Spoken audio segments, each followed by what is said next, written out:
Nag-live ang online seller na si Charmaine. Next item po tayo. Pero sa gitna ng kanyang walang tigil na pag-aalok, napakunot na raw siya nang mapansin ang comments ng iba niyang followers. May mga napapansin kami na nagko-comment na magbabayad na po ba? Napag-alaman niyang mahigit kalahati ng kanyang pinaghirapang kita noong araw na iyon, hindi pumasok sa kanyang account. Nanonood po yung scammer habang nagla-live ako. Inaabangan niya yung mga nagmamine para masingil nila at isend ang mga bayad sa account number nila.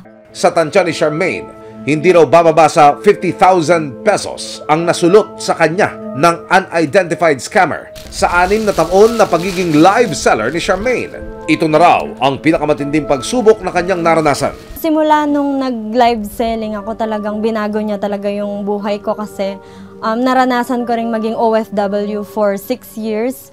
Hindi ko nakuha yung savings na yon sa pagiging OFW. Magpupuyat ka para sa magandang collection na ilalabas mo. Tapos, sobrang pagod mo na mag-aayos ka ng stocks. Magvi-video ka, mag-smile ka kahit pagod na pagod ka. Dahil sa nangyari, apektado raw ngayon ang negosyo ni Charmaine. Tumumal po kami before mag-November 26.